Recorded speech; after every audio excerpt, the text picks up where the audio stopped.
Eu tava assistindo um podcast e era um podcast lá, era sobre finanças. O podcast era de finanças, eu não lembro quem era o convidado lá, mas eu sei que a pessoa que era o host, ela falou um negócio que, de novo, não tem nada a ver, que era, ela tava falando sobre desodorante. E ela contando lá que ela não usa. Que ela não usa desodorante, que ela não usa perfume, sei lá. E só que eu achei muito interessante o princípio de algo que eu nunca tinha parado pra pensar. Ela começou a falar assim: preste atenção em qualquer coisa que você faz todos os dias. Ah, tem problema, passadora? Eu continuo usando, tá, gente? Ela não me convenceu. Continuo usando. Pode ficar claro aqui. Mas ela tá querendo dizer isso. Tipo assim, se algo é tóxico, se algo é ruim, e eu todos os dias estou diante daquilo, realmente aquilo pode a longo prazo me prejudicar, né? E eu comecei a pensar sobre as coisas da nossa vida que, de novo, é um só, né? É um só que é todos os dias. Então você tem que pensar. E é isso, né? Você tá falando 15 minutos. Parece que não é nada, parece que não fez nada, né? A criança sai igual naquela hora ali, né? Exato. Mas é todos os E aí dias. vai passar uma semana, você vai conversar com a criança e você não vai perceber diferença. Não vai. Vai passar 6 meses, você não vai talvez perceber tanta diferença. Mas aconteceu comigo, depois de 3 anos, numa conversa, veio um pastor lá em casa, e fomos conversar, e ele estava falando de uma heresia, e o João levantou e falou: não, isso é isso, isso é aquilo, aquilo outro. Ele confrontou. Aí eu dei um passo para trás, né, e pensei comigo: Tá funcionando. tá funcionando. Uau. Né? É que nem o bambu, né? O bambu, antes de crescer para fora, ele cresce para baixo, né? Só depois que ele sai para cima, né? Então ele, acho que ele, não tenho certeza também, mas parece que ele desce uma profundidade de 8 metros depois que ele Interessante. sai para cima. Então, tempo curto, constância. Constância, Bíblia, Ok. certo? A gente podia pegar um livro devocional? Poderia. E é ruim, eu não recomendo? Não. Acho que Tem o seu valor. Tem o seu valor. Mas eu prefiro fazer com a própria Bíblia. Porque aí eu construo com eles a cultura que a água a gente bebe da fonte. Não que a gente não queira, e a gente quer aprender com outras coisas, mas se você vai ter ali um tempo devocional diário com Deus, deixa a palavra falar com você. O Espírito Santo vos guiará a toda a verdade. Sim. E vocês não precisarão mais que ninguém vos ensine nada, porque o Espírito Santo os ensinará. Né? Então, será que nós cremos que de fato o Espírito está será aqui? que a gente crê? A presença de Deus está aqui e que Ele pode nos ensinar através do texto bíblico? Então, cara, eu tava lendo hoje Timóteo, 1 Timóteo, e aí aquela parte que Paulo fala assim pra ele assim: enquanto eu não chego aí, continue lendo em voz alta a Bíblia pro pessoal. Então, provavelmente, uma parte da reunião, talvez toda a reunião, era abrir as Escrituras, e ali era o Antigo Testamento, e ler em voz alta. ler. E crer no poder daquilo ali. Em Apocalipse é a mesma coisa, né? Fala de você ler esse texto para as pessoas, né? Você lê. Lá em Neemias também tem a parte que eles passaram horas e horas lendo e depois explicando, né? Tem poder nisso. Tudo, e é um elemento profundo de uma teologia que crê no poder da palavra, né? A mensagem vem da palavra, né? E você falou, gera né? fé. Não é muito bom um devocional tal, mas ir direto na Bíblia. Então essa é a proposta do livro. Essa é a proposta. Entendi. As perguntas é só para você te ajudar a encontrar as respostas na palavra. Na palavra. Exato. Cara, isso é demais. Por exemplo, tem um capítulo 19 sobre a igreja. A igreja. Então vamos lá. Quem é o fundador da igreja? Segundo Mateus 16, 18. E aí tá o texto aqui, né? Versículo: eu lhes digo que você é Pedro, e sobre essa pedra edificarei a minha igreja, e a porta dos Hades não poderão vencê-la. Mateus 16, 18. Que é pegadinha isso aqui. Isso aí, né? Você deixou pegadinha. Tem um texto difícil também, né? É bom. É bom colocar. Qual é o fundamento da igreja segundo 1 Coríntios 3, 11? E aí tem aqui o versículo, ó. Porque ninguém pode colocar outro alicerce além do que já está posto, que é Jesus Cristo. Então, a resposta: o único fundamento da igreja é Jesus Cristo e nenhum outro pode ser colocado. Isso. E aí, quantas perguntas você acha que é legal? Depende. Geralmente. Depende da criança. Mas talvez 3 ou 4 perguntas sejam suficientes. E depois, quando você vai no outro dia, De vez em você começar já na próxima pergunta, vamos revisar aqui, ó. Ontem a gente leu que foi Quem é o fundador da igreja. Aí você não precisa ler o versículo, mas você repassa. Sim.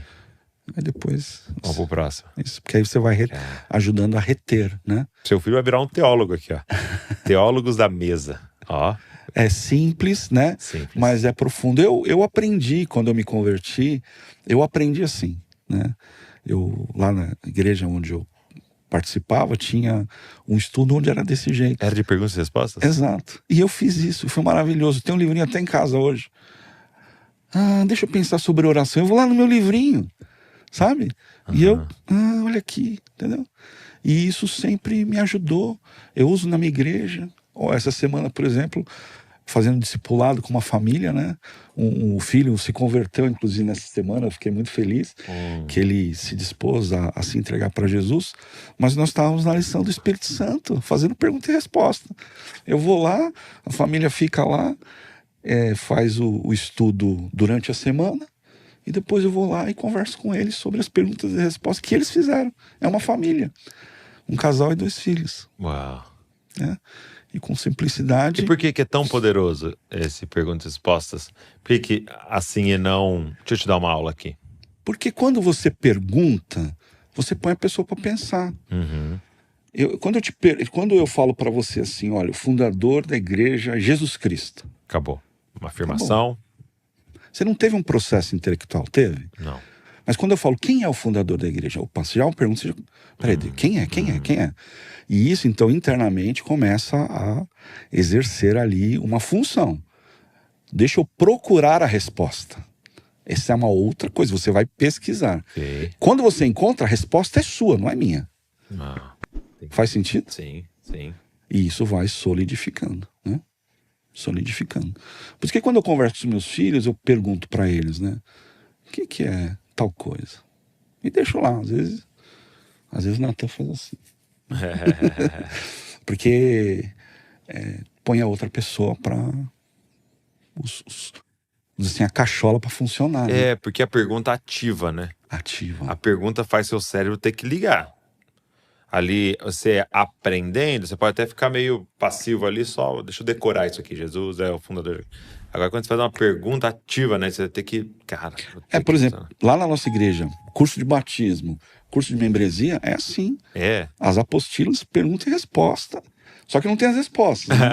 Tem só os versículos, a pessoa vai lá e a gente faz a correção juntos, para batismo e membresia, dessa forma. Cara, isso é muito legal. Tem um livro, né?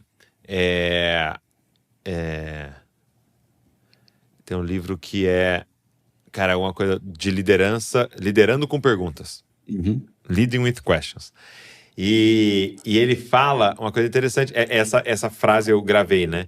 O bom líder não é aquele que tem todas as respostas. O bom líder é aquele que sabe fazer as perguntas certas. Certo. Então alguém entra na sua sala e fala, nossa, estamos com um problema aqui.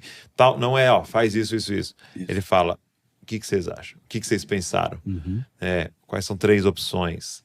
Qual é a melhor? E tal. Então, ele vai guiando com perguntas, porque você está formando o outro, né? Isso. E eu acho que esse é um ponto fundamental para a gente pensar quando a gente está discipulando, e principalmente os filhos, mas qualquer um, né? O sucesso desse trabalho é ele não precisar mais de você. Exatamente. Se eu estiver fazendo bem meu trabalho, eu emancipo eles. Exatamente. Né? E emancipo para quê? E é uma coisa importante. Eu emancipo eles para fazer discípulos. Eu gosto muito de pensar nisso, porque a gente precisa ser e fazer. Eu penso no abacateiro. Eu tenho essa ilustração. Porque eu tinha um abacateiro na minha casa lá e dá os abacates bonitos. E a semente do abacate é bem grande. Os frutos são os abacates. Né? Então a gente tem que dar frutos para Deus, para a glória de Deus. Aleluia, glória a Deus. Mas fazer discípulos não é simplesmente dar frutos. É ter um fruto maduro a ponto de você pegar a semente para produzir um novo abacateiro. Então fazer discípulos é plantar novos abacateiros. Então a missão daquele que está empenhado em fazer discípulos, claro que é ser uma cópia de Jesus, ser um discípulo, mas a emancipação do discípulo está na hora que ele diz, a minha missão é fazer discípulos. Né? Aí emancipa. Eu gosto do texto de 2 Timóteo 2:2. É o texto da nossa família. Diz assim, Paulo dizendo a Timóteo, né? E as palavras que você me ouviu dizer na frente de muitas testemunhas, confiem a homens fiéis, que também sejam capazes de ensinar a outros, né? Então é Paulo falando a Timóteo, primeira geração, ensine a outros, segunda geração, que sejam capazes de ensinar a outros, terceira geração. Então, o discipulado é geracional. Quando a gente vai no Antigo Testamento, a gente vê que Deus é um Deus geracional, não é isso?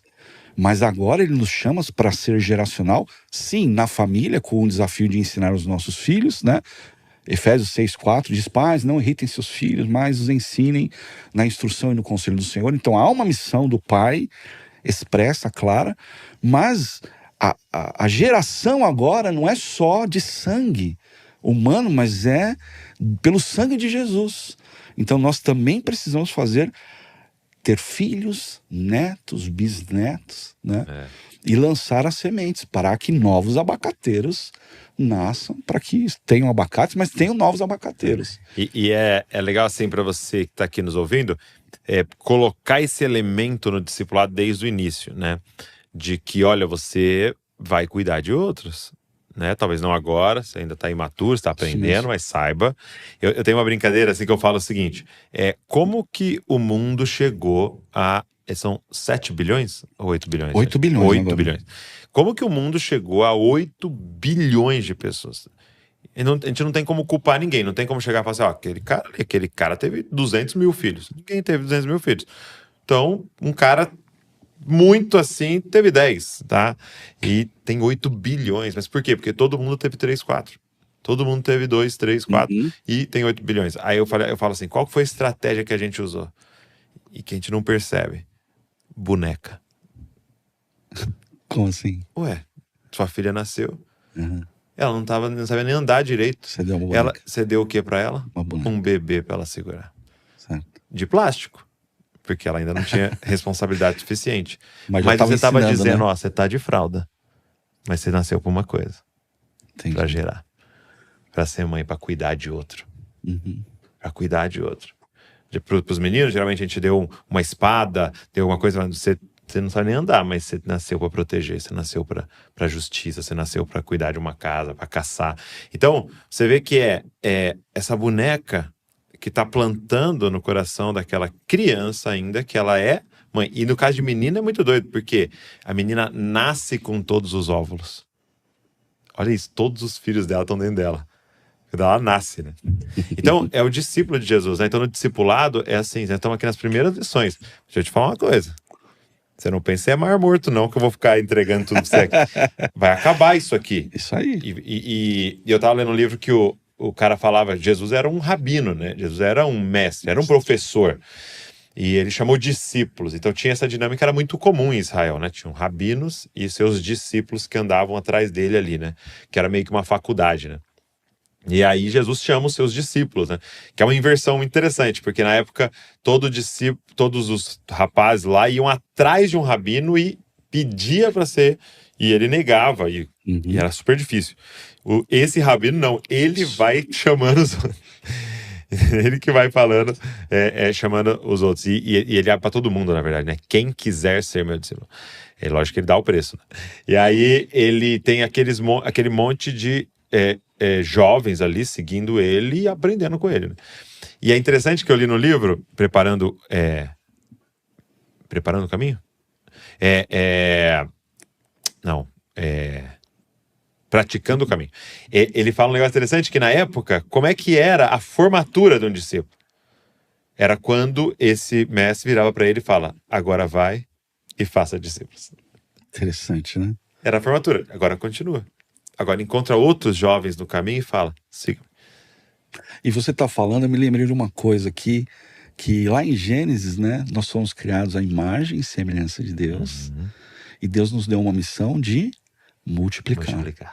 E agora em Cristo, nós somos a imagem de Jesus Cristo, e nós temos a missão de multiplicar. Aquele multipliquem-se e enche a terra, no Novo Testamento é o vão e façam discípulos. Isso aí. Isso é muito né? doido. Cara, que demais. Isso aí, muito legal mesmo, né? Muito legal. E fazer as perguntas é extremamente importante, né? Tá. Porque você, quando dá a resposta pronta, você dá um peixe para a pessoa comer naquele dia. Ok. Mas se você ensina ela a exercitar e encontrar as respostas, ela por si só vai encontrar as respostas. Às vezes, quando você está numa posição de liderança, você sabe a resposta. A pessoa vem e te pergunta, né? Pegando aqui o gancho do livro que você leu.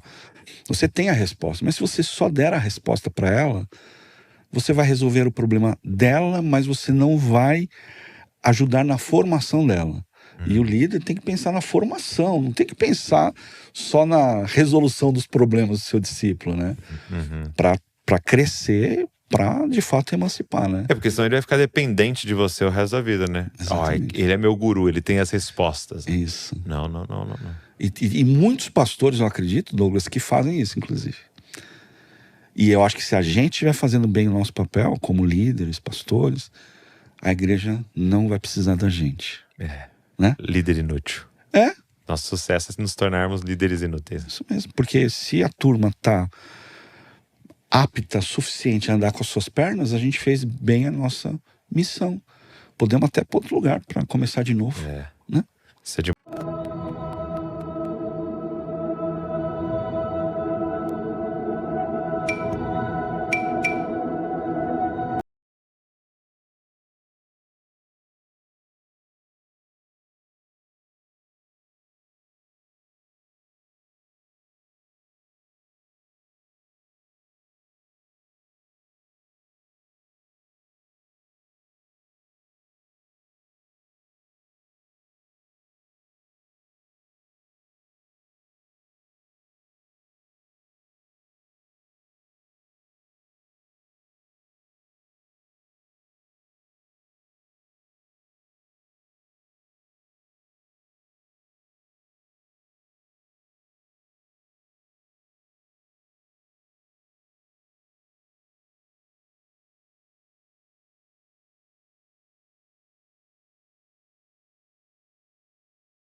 demais.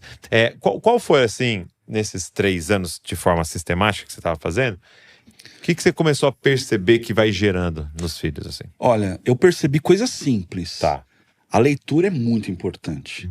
Mas quando a gente lê em voz alta também, há um desenvolvimento da criança. Ok. E é só 15 minutos. Mas nós fazemos todos os dias. Então a criança começa a melhorar, as notas melhoram. É. Uau. O João, por exemplo, quando teve a pandemia, ele teve uma dificuldade de se adaptar com as aulas online, ele teve uma certa dificuldade. E depois da pandemia, eu pude perceber claramente que ele melhorou. A conexão, Douglas, é fundamental. Esse tempo que você dá de atenção gera conexão, gera confiança, gera segurança, gera afeto. Então, a ponto, por exemplo, do meu filho já vir me procurar para confessar os seus pecados.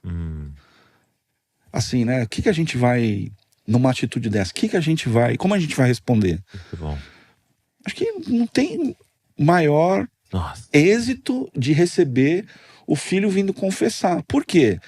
Porque ele entendeu... Ele confia em você, né? Que confia em mim, mas ele entendeu também que ele, assim como eu, não é perfeito.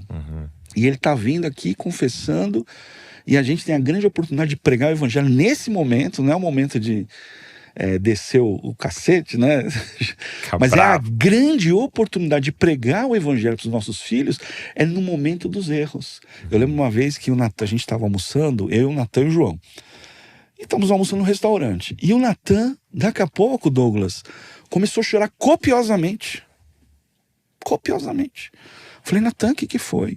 Ele falou, papai, eu fiz uma coisa que você não vai gostar. Falei, o que foi, Natan? Ele falou, papai, eu menti. Aí eu falei, o que você fez, Natan? Ele falou, semana passada, fazia uma semana que ele tava com aquele negócio. E acho que chegou o momento que explodiu. Semana passada, você perguntou para mim se eu tinha lido a Bíblia. E eu disse que tinha, mas eu não tinha. E chorou, né? Aí eu olhei para ele e falei assim, Natan, no restaurante mesmo, falei, Natan, nós aqui da família Turano Firage, porque nós temos essa entidade, nós somos a família Turano Firage, né? As crianças, elas foram ensinadas que elas pertencem à nossa família. Opa, desculpa. Elas pertencem à família. Elas fazem parte, elas têm uma identidade forte na família. Nós aqui da família Turano Firage, Natan, nós não mentimos. Isso é um valor para nós, é inegociável. É inegociável, então o que você fez está errado. Mas eu disse para ele, mas mais importante, Natan, do que a gente acertar sempre, é a gente reconhecer quando a gente erra. É tão importante quanto. Porque nós vamos errar, filho. Então o fato de você vir confessar, falar para o pai, isso aqui é tão importante quanto você nunca ter errado. E nós oramos, pedimos perdão a Deus e resolvemos ali aquela situação. E eu acho que essas oportunidades são tão ricas, né? Tão ricas que gravam uma coisa poderosa. Mas uma coisa que eu aprendi também, muito, muito valiosa, foi quando eu erro com os meus filhos. Porque eu já errei. Também uma vez minha esposa não estava bem, eu levei eles num restaurante. Eu não sei o que tinha acontecido, acho que eles comeram muito açúcar de manhã, eles estavam pulando, indo por baixo da mesa, eles eram pequenininhos. E eu fiquei irritado. Voltei pro carro e quando eu pus eles no carro de volta, eu passei um sabão neles lá. Falei bravo, irritado, irado, né? E o Natan ficou assustado até, começou a chorar. Eu sou um cara de 1,85 m. Falo manso assim, mas quando eu falo grosso também, né? O Natan ficou assustado. E fomos pra casa, tá irritado, sabe?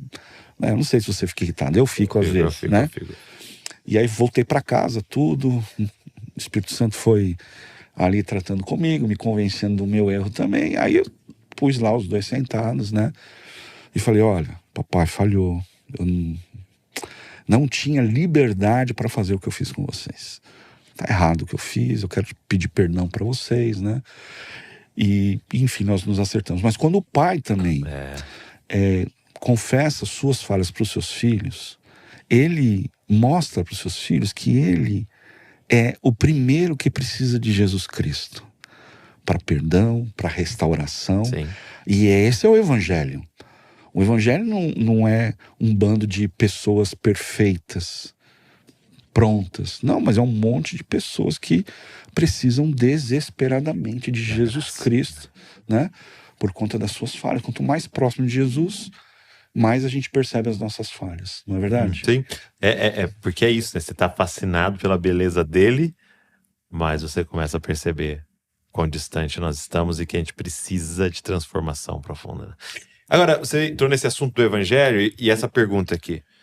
Que você poderia dizer como pregar o evangelho para as crianças? Você já falou um pouco, mas se você quisesse adicionar mais a isso, né? Porque aqui você está usando situações que podem ou não acontecer, mas a gente tem que pregar o evangelho de forma, né? Com a oportunidade ou não, a gente vai pregar o evangelho. Perfeito. Como pregar o evangelho para as crianças? Porque eu percebo que tem muita criança que já está aprendendo as leis, está aprendendo todos os dogmas, está aprendendo tudo que é instituição, mas às vezes não teve encontro com o evangelho. Exato. E é muito interessante porque isso aconteceu comigo. Quando o João tinha 8 anos, ele tinha um ambiente cultural evangélico. Sim. Nós líamos as histórias, nós orávamos antes das refeições, antes de dormir, ia na igreja. Ele conhecia as histórias, já tinha lido 30 vezes a história de Davi e Golias para ele. Enfim. Mas quando ele tinha lá 8 anos e eu comecei a perguntar para ele sobre a fé, sobre a salvação, ele enroscou. Ele não sabia responder. Foi nesse momento que eu comecei, de fato, a ir para as Escrituras. Tá. E aí eu sentei com eles e comecei a ler os textos. Vamos ver o que é a salvação. Por que a gente precisa ser salvo? Vamos lá no texto. E é por conta disso, por conta do pecado. Olha aqui, ó. Romanos 6:23. O salário do pecado é a morte. Nós pecamos em Adão, mas pecamos aqui também. Se não tiver alguém para nos resgatar, o que nos está destinado é a morte. E aí fomos trabalhando na palavra de Deus. Quantas vezes? Inúmeras. Quantas vezes eu falei de Efésios 2, 8 e 9? Inúmeras. É encucar. Não é um evento. Não é um evento. Então, depois de tempos e tempos e tempos e tempos falando dos textos bíblicos que falam da salvação, que falam do evangelho, que falam da nossa condição, que falam da esperança de salvação, que falam da graça, que falam da fé. Quando a criança tem 6, 7 anos, ela tem dificuldade de entender coisas que não são materiais, né, tangíveis. Então é mais difícil. Mas quando ela passou ali 6, 7 anos, com 8 anos, você já tem que começar a ensinar para ela coisas que são mais complexas, né? Ah, é muito pequena. Não é muito pequena, não. Porque o mundo vai ensinar outras coisas para elas. Ah, eu vou deixar para falar de sexualidade com os meus filhos só mais tarde. Não deixa. Porque senão a escola vai falar antes que você.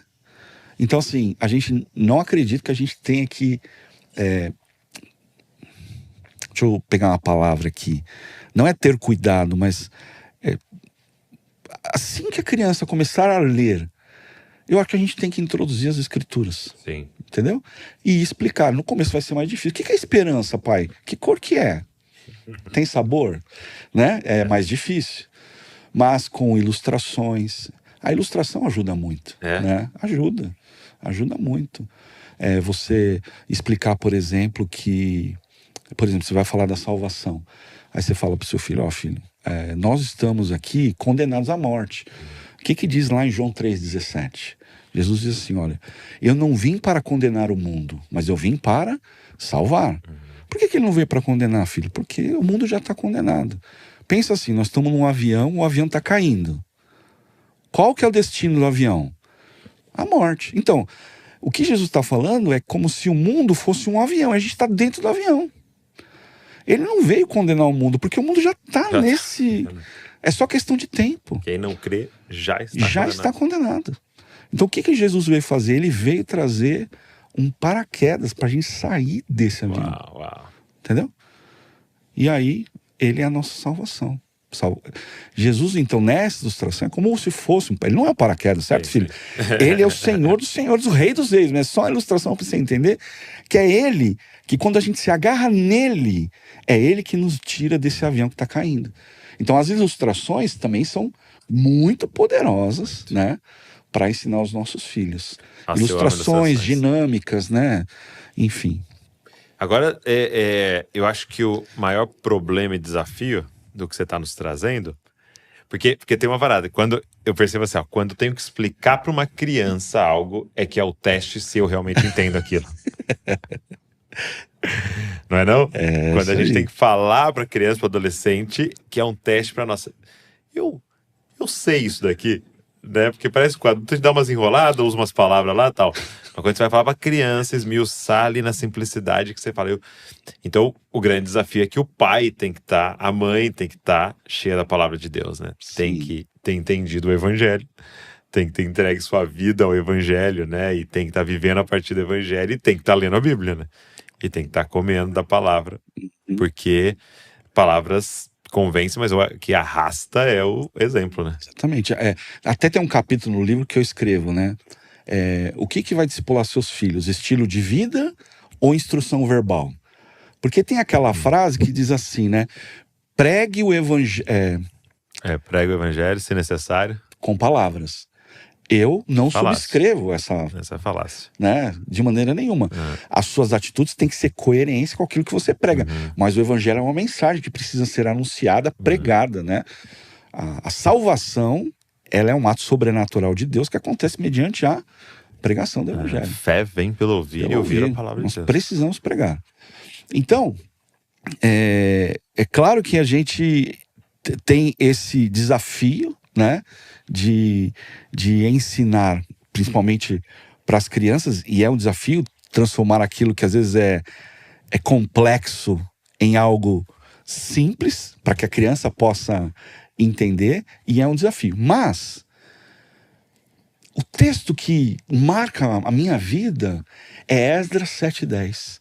O texto diz assim, Douglas, que Esdras decidiu dedicar-se a estudar a lei do Senhor e a aplicá-la, e a ensinar seus estatutos e mandamentos aos israelitas. Olha os 3 verbos: estudar, aplicar e ensinar.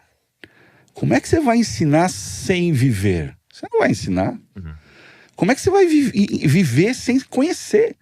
Não tem jeito. Então, são ações que você vai empilhando. Ok. Não estudar, aplicar e ensinar. Você vai na casa da minha mãe, da dona Dalina, ela faz um bolo de cenoura maravilhoso. Se você perguntar para ela assim, dona Dalina, me ensina a fazer o bolo? Ela vai te ensinar. Por que ela vai te ensinar? Porque ela faz o bolo. E porque um dia ela aprendeu a fazer o bolo. Então a gente não tem dificuldade de ensinar quando a gente sabe e faz. A dificuldade é quando a gente quer ensinar aquilo que a gente não sabe. Então, claro, e aí é um desafio. Mas Deus nos deixou um livro, não deixou, Douglas? Sim. Acho que ele gosta de livros. E a gente não quer ler? Né? Eu digo assim, nós vivemos numa cultura que a gente percebe pessoas que amam ler, mas uma grande maioria dos cristãos nunca leram a Bíblia. Nunca leram um livro. São, como dizia meu pastor Silvio Amado, são analfabetos em relação às escrituras. Aí vão engolir qualquer coisa que eu ouvi, vou engolir, como sendo verdade. Não fazem como os bereanos, né, que estavam escutando a pregação de Paulo e Silas, mas examinavam as escrituras todos os dias para verificar se aquilo que eles estavam falando era coerente com o texto. Eu lembrei de um texto do que Jesus diz, né? E eu recebi aqui um convidado, o Marcelo Cacilhas, e ele fez uma provocação muito interessante. Todo culto nosso aqui a gente termina com Mateus 28:18, né? A seguir ali. E o Senhor disse: toda autoridade me foi dada no céu e na terra, portanto vão. Façam discípulos de todas as nações, batizando em nome do Pai, do Filho e do Espírito Santo e ensinando-os a obedecer tudo que eu ensinei vocês. Então, é interessante que não é ensinando as leis, é ensinando a obedecer as minhas leis, né? Então, há uma diferença, né? Porque se ensinar a lei, eu posso ir para a lousa e falar, ó, essa aqui é a lei. Agora, ensinar a obedecer, eu vou ter que demonstrar na frente. Isso mesmo. Eu vou ter que falar, ó, assim que obedece, né? Então, como é que eu ensino honra pai e mãe? Honrando meu pai e minha mãe, e eles assistindo aquilo e sendo guiados a isso, né? E aí ele fez essa provocação, Marcelo, ele falou assim, então ele tá falando pra gente ensinar a obedecer tudo que ele ordenou. Aí ele falou assim, você sabe tudo que ele ordenou? Sim. Olha isso. Aí ele falou assim, ó, então desafio aqui todo mundo a ir pro Sermão da Montanha, por exemplo. Né? E eu peguei aquilo pra mim e eu falei, e eu tô numa jornada que eu quero memorizar o Sermão da Montanha. Né? Então eu tô lá, pegando pedacinho pra memorizar.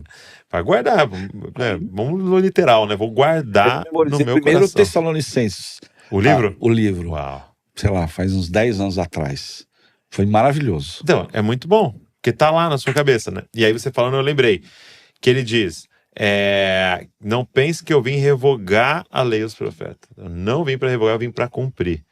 Né? Aí ele fala que, em verdade, digo que até que o céu e a terra passem, nenhum i ou um tio jamais passará da lei até que tudo se cumpra. E aí essa parte, né, que eu acho que tem que nos encorajar, nos dá temor e encorajar, né?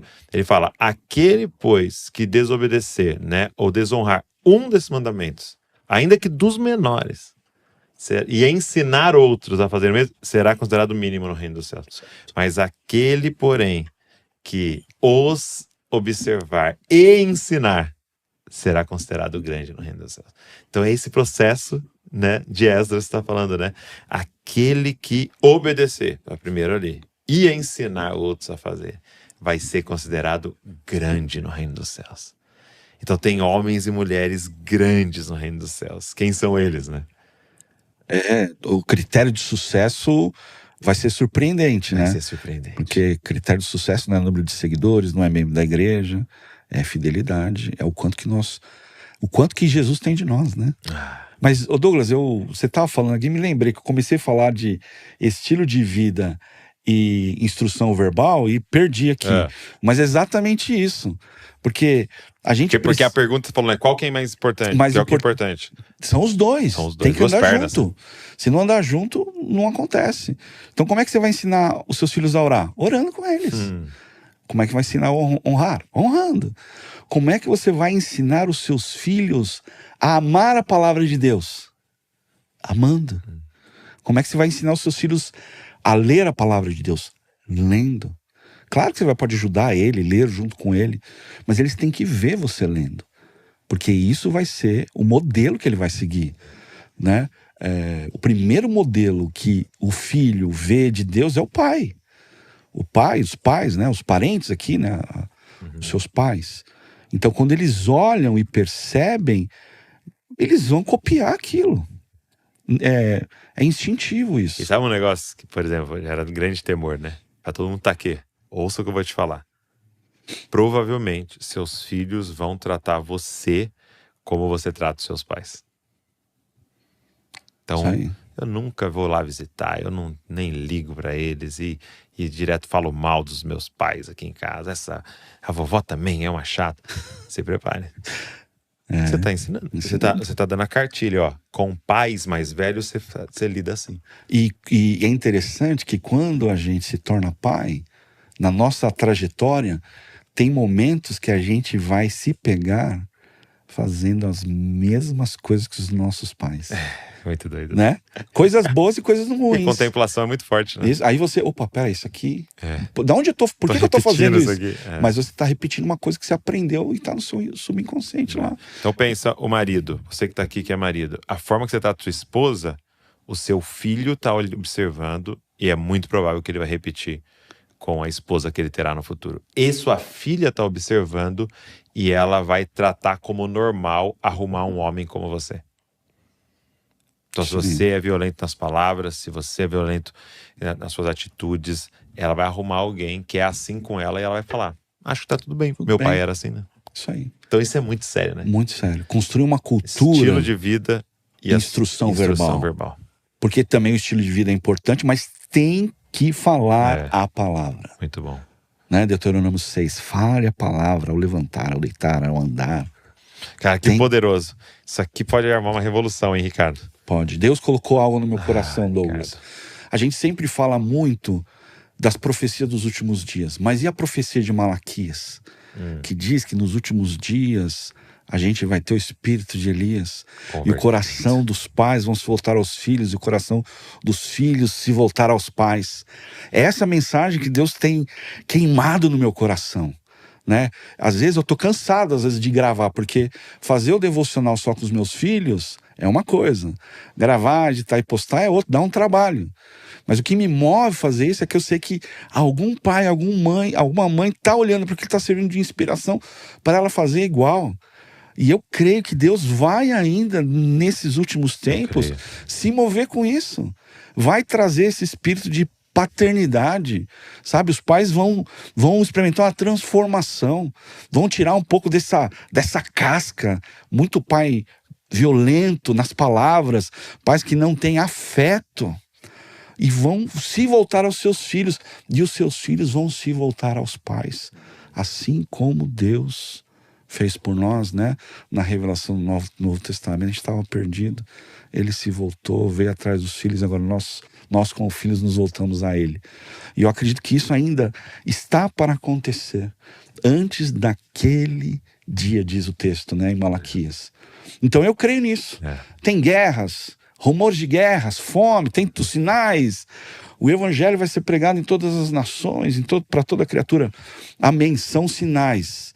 Mas o sinal de Malaquias também é um sinal. O avivamento nas famílias, né? E eu acredito, eu creio, né? Que... Douglas, eu sou um cara agora lá no interior, sou uma cidade pequena, né? Eu creio que a mensagem que nasce da palavra, ela é poderosa para transformar vidas, transformar famílias, transformar casas, e aí com as casas, os bairros, as cidades, né? A gente precisa se dispor e crer. Do início ao fim é pela fé. Precisamos crer que Deus vai fazer, que Deus vai mudar as famílias. Da onde vai vir o avivamento? Da onde vai vir o avivamento? Das mesas. Das escolas, ou das mesas, né? A palavra queima no meu coração, mas é quando o discípulo está na mesa com Jesus e que os olhos são abertos e ele reconhece quem é Jesus. Uau, né? Glória a Deus. Eu creio nisso. Eu creio também. Eu creio nisso. E eu